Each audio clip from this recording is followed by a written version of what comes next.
Alright, so boom, we are back with another reaction video, you feel me? And today's video is a little interesting. Today's video that we're going to be reacting to is about the problems with gaming. If you've been a fan of the channel for a little minute, you know I've made countless videos about this shit because it dead ass just irks my soul. I don't know what it is about this generation of gamers, bro, but they're so annoying and are literally destroying the thing that they say they like playing. Like, they say this shit is their hobby, but every game it seems like everyone just hates with a passion. Even if it's free to play, bro, is just hate everything. The second thing that makes this video interesting, though, is that the person talking about this is actively the problem that he's talking about in the video. From what I've seen from the video so far, he brings it up that he's kind of a hypocrite, which I with hella. If you know anything about this channel, I say it all the time. I'm a hypocrite as well, bro. I am not gonna lie. Yeah, that's what we finna react to today, so let's get into this shit, bro. To break down some of the biggest behavioral patterns inside the gaming community and how they affect the industry. Specifically, we'll be talking about these three type of gamers: the reckless spender, the constant complainer, and the egotistical narcissist. I'm gonna let y'all know already, the worst one in my opinion, bro, is this second one right here, the constant complainer. These niggas are the bane of my existence, because I'm not gonna lie, I like to complain too, you feel me? But these just do it in a way that is so childish and so nonsensical that it literally makes my blood boil.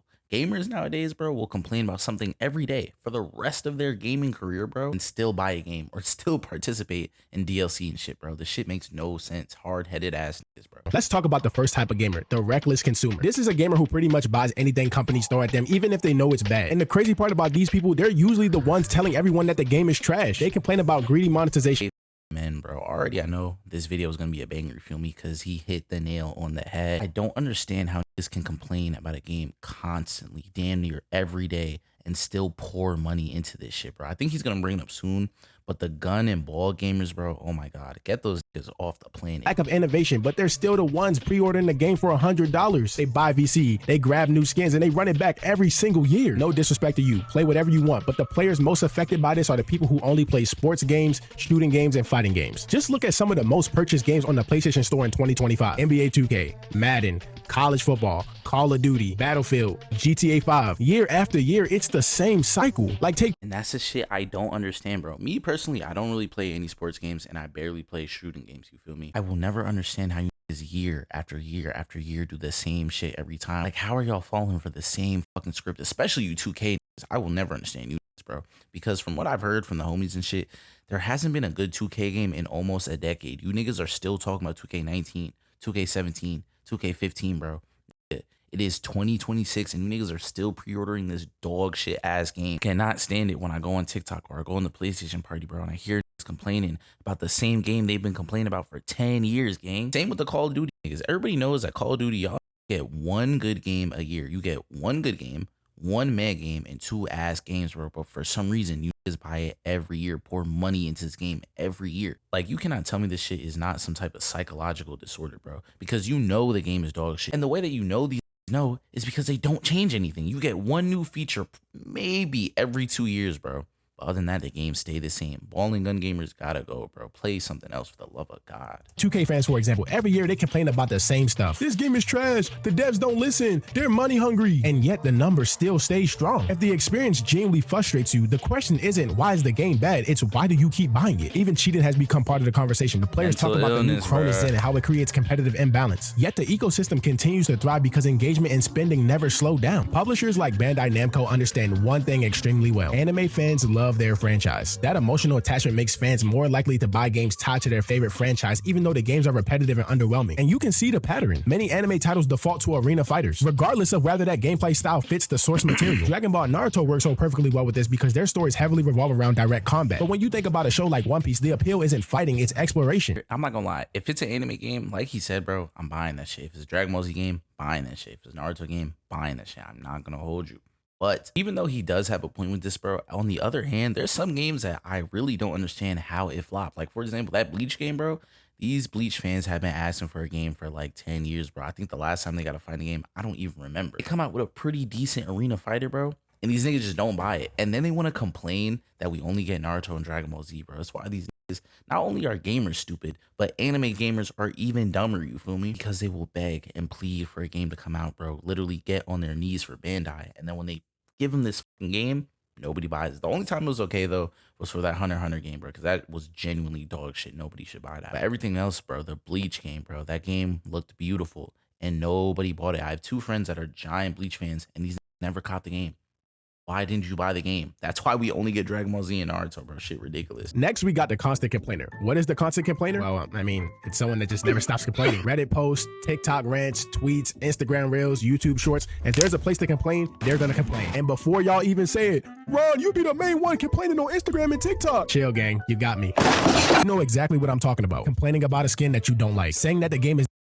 This irks me. This is why number 2, the constant complainer, is my least favorite of the 3, bro. I hate these niggas even more than the first group of niggas. I'm not gonna lie, bro. And the 2 I really want to focus on while I'm talking, bro, the 2 that I cannot stand the most. One is the Rivals community. Hate those. And the second one I'm low-key a part of, I'm a casual, but I'm low-key in the mix, you feel me, is Tekken 8. These 2 are awful, but I'll start with the lesser evil Tekken 8. And really just fighting game players as a whole, bro. These niggas will bitch and moan about everything. Even if they get it, they will constantly bitch and moan until they have the perfect game. And because technically nothing can be perfect, they bitch and moan for the rest of time. And we see this the most in Tekken 8. These for 2 years straight have been crying. You know what's the craziest part? They keep playing the game. They still make videos about the game. They still live stream the game. They still lab the game. They still play ranked, bro. So is the game really that bad, bro? And I'm not gonna lie, as a casual Tekken fan, if you ask me, Tekken 7 and Tekken 8 are damn near the same fucking game, bro. And that's been their new argument, that also Tekken 7 wasn't good. Is make up your goddamn mind. The only reason why it's kind of okay for them to complain, though, is that the game is kind of cheap as there's so much cheese in that game that it's dead ass ridiculous. And because Tekken is known for being a super technical, not so flashy game, I understand why the complaints are coming in. On the other hand, though, Rivals, you niggas gotta go, bro. Every Rivals enthusiast or fan, you feel me, is literally brain dead. I hate these niggas with a passion. I'm so dead ass because they make it their life mission to complain about this game every damn day. This character is unbalanced. We didn't want this character. The skin is ass. All this bullshit. And then they still buy skins. They still buy the battle pass. And they still play this shit for more than 3 hours a day. Rivals community can dead ass never be satisfied, bro. I hate them so much. And I remember that a lot of the that play Overwatch also play Rivals, you feel me? So now they're even more toxic because it's a brand new game and there's now new problems they can complain about, bro. I had to shelf that game. I'm not gonna lie, bro. Playing that game with the homies is honestly one of the worst gaming experiences I have ever experienced in my fucking life. It is ridiculous. Dying because the gun slightly feels different. Ignoring alternatives so you just complain louder. Turning personal preference into a universal crisis. Like, bro, I couldn't see Emma Frost's right cheek, so Marvel Rivals is falling off. Or you got the classic, I don't like the way this gun shoots. Okay, so use another one. Nah, instead you... And going back to Marvel Rivals, bro, that's the thing that irks me the most. The game is free, gang. You didn't pay any money. If you want to shelf that shit, you can shelf that shit. You don't ever have to play it again. Somehow, people still find a way to complain. Another great example, Skate, you feel me? I know that game is kind of dying off. I heard they did some shady shit with the maps or whatever. But prior to that, bro, we're complaining about every single thing. The problem with gamers is that before a game comes out, bro, there's a certain level of delusion we all get to, bro, when we're hyped to a game to where we think it's going to be utterly perfect. It will solve all our problems in our real lives, bro. And then when these don't get this shit, bro, game's trash. And it's just so frustrating because the devs actually listen to these kids and they either add shit that they never need to add in the first place, or they're just utterly confused and don't do anything at all, which is what they should do. But then it makes the community moan even more, and then drop the game, and then the game dies. You gotta open Twitter and write a freaking paragraph about it. Now, here's when this actually becomes a real problem. When large groups constantly complain about small things, the devs feel pressured to make unnecessary changes. And sometimes those changes don't even fix the problem. It just makes the problem worse. Now, the ego gamer may not seem like it's not that deep, but it really is. These gamers represent how the culture of gaming has changed. And I know these gamers have always been a thing, but I think it's 10 times worse in today's time. If you beat someone in the game, you're a sweat. If you're above average in the game, you're a sweat. People will make the word sweat seem like it's a bad thing, and honestly, it's the same thing vice versa. Competitive players will shit on casual players for not playing like their life is the... I'm not gonna lie, as the video goes on, bro, every type of gamer he's saying is making me more and more angry because he's 100% correct, bro. The ego gamer is one of the worst because the ego gamer, you can't win with those, bro. Because like he said, if you're too good at a game, you're gonna hear every excuse in the book that, oh, the character or the gun you're using is broken, da-da-da, the map, all this bullshit. Instead of these just admitting that they're trash, bro, and that the game maybe just isn't for them. They cannot handle that shit. But then on the other hand, if the gamer actually is good at the game or slightly above average, bro,